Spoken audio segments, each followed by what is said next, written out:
Hey there folks, Pliskin by 51mm. Since it's warming up outside, I decided to get my hair cut and shave.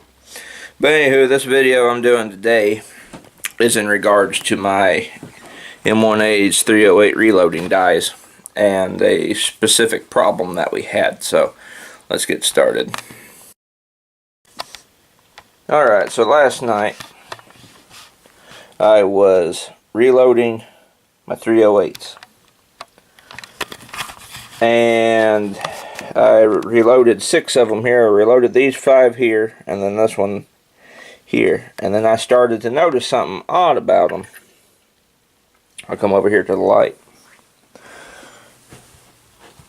and if you notice here on the neck, there's a slight bulge there. As you can see. So I noticed that it was doing that on all of them, and it turns out that at some point between deer season, is either deer season, it could have been before deer season, but at some point before deer season, this die here from my M1A's reloads, the die itself got turned inside this collet here. And me and my dad were looking at it, and we got to messing around, and this Allen wrench key screw here was loose. So what that did initially was, when we took it out last time, and keep in mind, we haven't reloaded for my M1A since about deer season. When we went to take this out of there, one of us, or it could have happened before deer season, but when we went to take this out of here, this resizing die right here itself spun inside this collet. And what that did is it rose it up a few thousandths.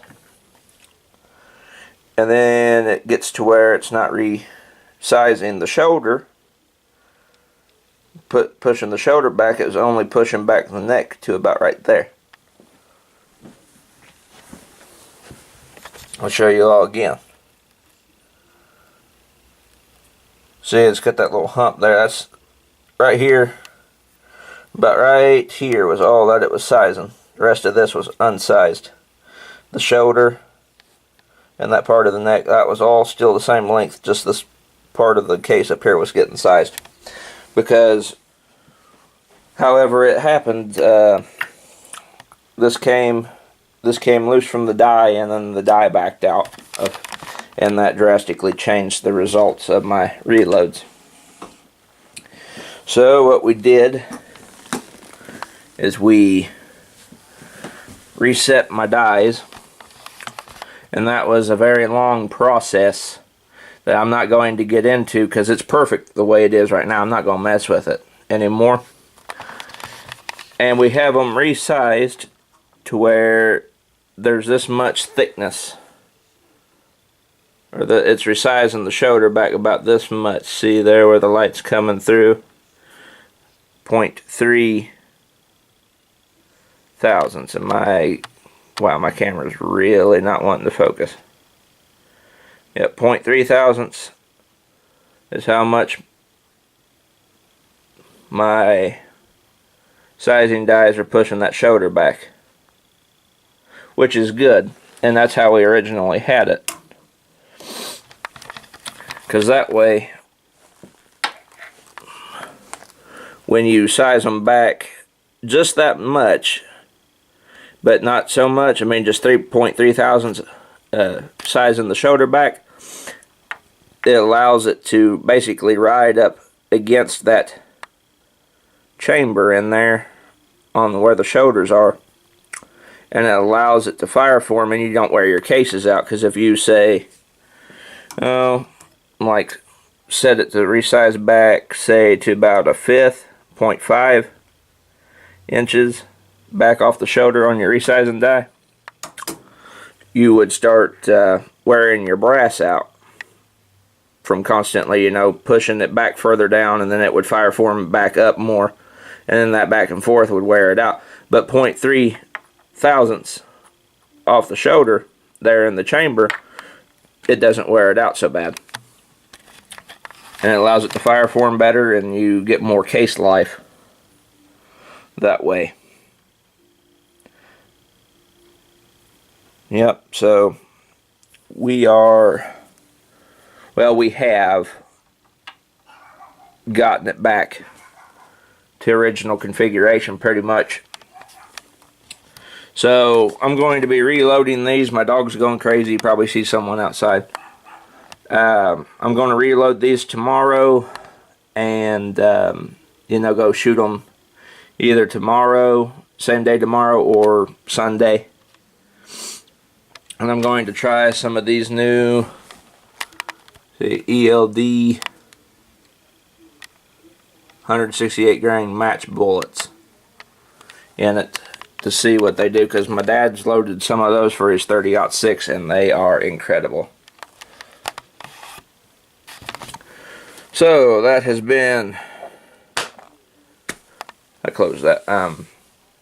That has been my little video here talking about my reloading die. I'm sure some of you may find that interesting. So, and it's just a precautionary thing, when you are using your dies. Do not twist the die itself out of that collet, because you will have to reset the whole thing, because you'll throw your measurements off, and then you will start having issues like this here, where it's only resizing half the neck. Come on, camera. And I'm curious to if that had happened prior to deer season or not. I'm curious, because I had an incident during deer season with a specific bunch of ammo where my bullets would not go into the gun. Like, it would strip them off in the magazine, but the chamber wouldn't close.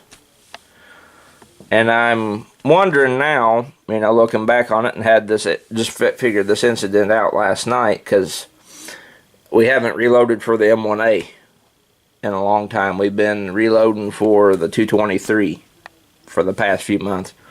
So it makes me wonder if that's what was causing my M1A to not chamber them rounds as well. Like, it would load them about halfway in there. I'll go get the M1A and show you. Okay, I simulate what my M1A was doing during deer season with a specific box of ammo. Okay, so I'd strip the rounds out of the magazine, out of the 10 round magazine. I was using my 168 grain AMAX ammo, but it would do something weird, because when I would let it strip at home, the bolt would close like this right here, and it would stay like that with the op rod like this, and it wouldn't fully seat into battery. It'd just do this here. And it makes me now wonder if that was because my die was goofed up even that far back. So, good thing we caught it. I figured I'd just do this video to let you all know that you have got to keep an eye on your dies and your brass after you're done sizing. And, just pay attention to any abnormalities. Whether it be like they're not seating back further enough, or they're seating back too far, or they're only doing half the neck on the case. Gotta be mindful. Gotta be very mindful of your dies.